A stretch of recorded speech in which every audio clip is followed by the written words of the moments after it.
hadduu mugdi soo dhex galay madowguna uu gadiyey iftiinkii muuqan jiray markuu meel dheer ka baxo mahiigaan soo curtiya hadday mawjada qarsheen aniga mudanay halkii ayuu ila miranayaa wuxuu maydhaamiyaa xubbigii marankiisu limay xusuustuna kama madhnee muhiimad wuxuu bidaa sidaan mar ahaan jiro wuxuu dib u maamiyaa kalgacal aan muran dhex gelin jacaylkii meel lahaa mabdiyaan guri jirin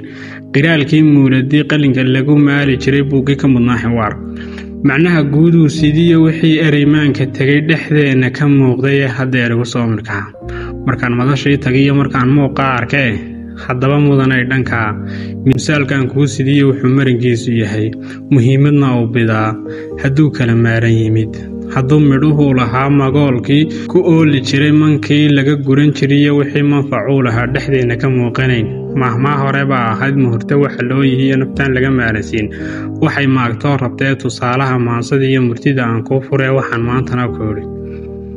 wixii maankeenna jiray hadduu kala mowqif yahay hadduu macnihiisu lumay hadduu marankii khaldamay haddii meel laga qabtiyo haddeer madhan yahay kilkeed ducaankuu miisayaa hablana mudan baad u tahay filkaana ilays mugdiga ka moosaya baad u tahay geeyaanna qof muunad loo akhlaaqi ka muuqato mawluhu gallad siiyeyoo ka soo dhex mudhaad u tahay murtiyati xora ahayd dadkuba muuqiyo astaan masay ka yihiin astaan haddana maan la ysku dhaaf midhaa waxaan oga socdaa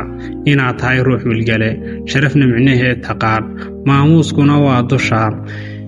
iftiin la maciinsadiyo qorraxda muuqaadu tahay